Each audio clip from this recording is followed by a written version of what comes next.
ఓం సదాశివసమారంభాం వ్యాసశంకరమధ్యమాం అస్మదాచార్యపర్యంతాం వందే గురు పరంపరాం. జ్యోతిష్ శాస్త్రాన్ని భావితరాల వారికి ప్రసాదించిన ఋషుల యొక్క పాదపద్మాలకి నమస్కారం చేసుకుంటూ, అలాగే నాకు ఈ జ్యోతిష విద్యను నేర్పిన గురువర్యులు జ్యోతిష బ్రహ్మ కీర్తిశేషులు శ్రీ ఏరంకి సూర్యనారాయణమూర్తి గారు, సూర్యశ్రీ దైవజ్ఞ గారి యొక్క పాదపద్మాలకి నమస్కారం చేసుకుంటూ, ఓం శ్రీ మహాగణాధిపతి నమః, శ్రీ గురుభ్యో నమః, హరి ఓం. వీక్షకులందరికీ నమస్కారం. ధనురాశి వారికి మిశ్రమమైనటువంటి గ్రహస్థితి గోచరిస్తూ ఉన్నది. ప్రత్యేకించి ఈ రాశి వారికి తృతీయ శనేశ్వరుడు అనుకూలము, చతుర్థ స్థానమందు బుధ శుక్రుల అనుకూలము, చంద్రబలం ప్రధానంగా ఈ వారం అంతా కూడా కనబడుతూ ఉన్నది.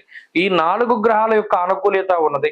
రవి యొక్క బలం తగ్గింది. రవి తృతీయ స్థానం నుండి చతుర్థానికి వెళ్ళారు. చతుర్థమందు రవి రాహువుల యొక్క యుతి కనబడుతూ ఉన్నది.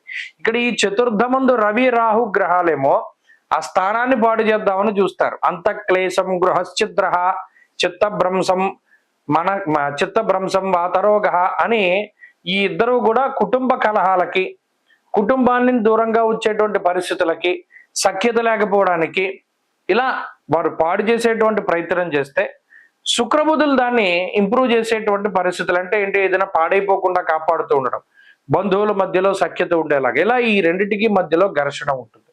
ఇది ఉద్యోగ స్థానము, తల్లికి సంబంధించినటువంటి స్థానము, విద్యాస్థానం అయి ఉండడం వల్ల ఆయా వాటి మీద ఈ గ్రహాల తాలూకు ప్రభావం పడి ఒత్తిడి ఎక్కువగా ఉంటుంది.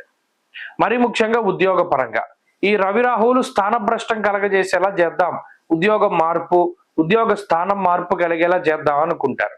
శుక్రబుధులు ఉద్యోగంలో స్థిరత్వాన్ని సూచిస్తారు. క్వైట్ ఆపోజిట్ గా ఉంటాయి గ్రహగతులు. అందువల్ల ఎలా ఉంటుందయ్యా అంటే ఒత్తిడి పెరుగుతూ ఉంటుంది. ఆ చేసేటువంటి ఉద్యోగంలో ఎక్కువ సమయం పని చేయవలసినటువంటి పరిస్థితులు వస్తాయి. అలాగే కొన్ని సందర్భాల్లో మాట పట్టింపులను కూడా ఈ గ్రహస్థితి సూచిస్తూ ఉన్నది. బంధువులతో గాని, జీవిత భాగస్వామితో గాని, ఈవెన్ తల్లిదండ్రులు లేకపోతేనేమో తోబుట్టువులతో కూడా ఏది మాట్లాడినా తప్పు అవుతుంది. చివరాఖరికి ఇది ఎలా ఉంటుంది?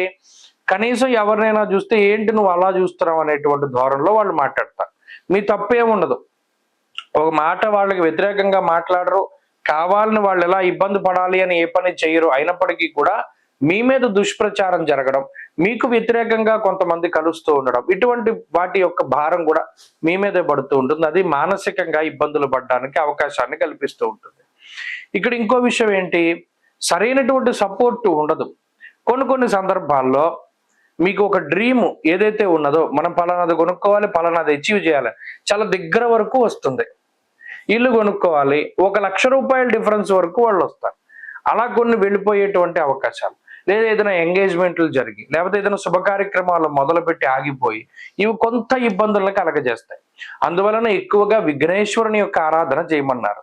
ప్రత్యేకించి ఈ గ్రహస్థితి నడుస్తూ ఉన్నప్పుడు వినాయకుడిని గనక గరికతోటి, ముఖ్యంగా బుధవారం నాడు కానీ, తదియ తిథి రోజు ఉన్నప్పుడు, లేదా చవితి తిథి రోజు ఉన్నప్పుడు గరికతోటి విఘ్నేశ్వరుని ఆరాధన చేయమన్నారు. చేస్తే చాలా విశేషమైనటువంటి ఫలితం. అలాగే ఈ రాశి వారు ఈ వారంలో మరిన్ని అనుకూలమైనటువంటి ఫలితాలు సాధించడానికి కూడా గణపతిని ప్రతిరోజు దర్శించండి.